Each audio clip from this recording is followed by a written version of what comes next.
Hey guys, Justin here. I've done 2 different videos comparing camp and backpacking pillows, and the Thermarest Air Head consistently ranked as one of the top pillows on the market. But Thermarest released an updated version in 2020, and I want to give you guys my thoughts on what the new Air Head is like as far as features, function, quality, and the most important thing is comfort. And definitely stick around to when I talk about comfort, because that's when things really start getting interesting. So this is what the new Air Head looks like all packed up, about the size of an apple. It costs $43 and weighs 160 grams with a stuff sack, 157 grams on my scale, so good job Thermarest in coming in under spec. Let's open it up and take a look at the actual pillow. So you can see here that it has this nice soft brush top to it, and we'll get inflated quickly here. And you can see that the regular version that I have here is 15 inches wide and 4 inches tall. So like the old Air Head, the new one has 2 different parts. There's a bladder on the inside that fills with air, and then there's this pillowcase on the outside. And there's a synthetic insulation on the top part of the pillowcase that provides a little bit of cushion and a little bit of insulation, but not nearly as much as the old Air Head provided with the foam top that it had. It comes in 2 different colors, as well as another version that is insulated with down, and then a version that does not have a pillowcase at all and is just an air bladder. Sustainability and ethics is pretty quick at this one. The pillowcase is made with partially recycled fabrics, and while Thermarest does have a bunch of factories in the US, this particular product is made in China, and I couldn't find any more information about how Thermarest operates its overseas plants, and I reached out to Thermarest and didn't get a response in order to clarify some of my questions that I had for them on their sustainability and ethics and whether they do any audits or anything like that. As for quality, I haven't had any issues with this Air Head, and I've had this one for 6 months or so already, and I haven't had any issues with my old Air Pad. Nice thing with Thermarest is they have a lifetime warranty, so if you run into any manufacturing defects, they'll hook you up and get you a new product right away. So let's talk about some of the features with the pad.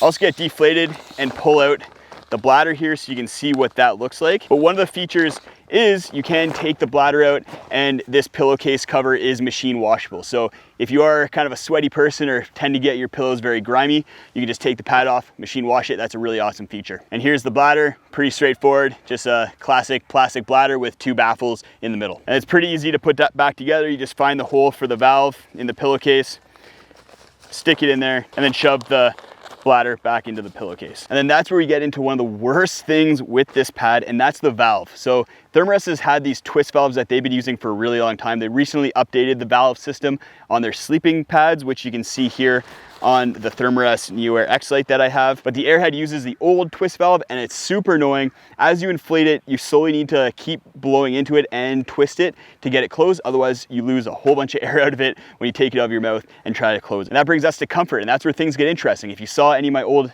pillow videos, you know that the Thermarest Air Head was one of my favorite pillows for comfort. It was really supportive, had really good padding with the foam on top, and then had really great ergonomics with the shoulder notch here that allowed you to lay on it really comfortably. Comfort with the new Air Head is just a completely different story. Let's talk about the good things that it has going for it first. So it does have good ergonomics with the shoulder notch right here. So when you are sleeping on your side or your back, your shoulder can notch into there, or your notches around your neck really well. As well, it does have a really nice soft material on the top. But that's really as far as it goes with comfort. Speaking of the pillowcase, it has less foam on the top, so it's not quite as comfortable or cushy on your head. When you have pillows out there like the Nemo Philo, which has just so much awesome foam comfort, at 160 grams, this pillow is just way too heavy for how little cushioning it gives. As well, I don't know why they changed up their baffling and bladder system, but this bladder is super balloony. I lay on it and I just have no support, especially if I deflate it a little bit. It's just super balloony on your head, and I just can't get comfortable with it. The other thing with this new bladder that they have inside is that it's really noisy. I don't know if you've used some really plasticky kind of air bladders or any sort of bladders before, but as I'm laying on it and kind of moving around, I don't know if it's crunching on itself or what, but it's really noisy and really kind of bothers me while I'm trying to sleep. The last thing, and this is one of my biggest gripes with almost every pillow on the market, is that as you're trying to sleep, the pillow's gonna slide away from you. I have it on a Thermarest sleeping pad here, so this is what this pad is, I'm assumed, made to pair with. But as I'm sleeping on it, the pad will fly away. Compared to a pad like some other ones that I've reviewed, where it has a pad strap on it that wraps around your sleeping pad and keeps the pillow in place while you're sleeping. That is one of the best inventions ever. And I'm gonna keep marking pillows that don't have some way to keep it attached to the sleeping pad as a negative. And manufacturers just need to figure that out. Other ones have, and at a much lower cost. So what are the key takeaways for the Thermarest Air Head?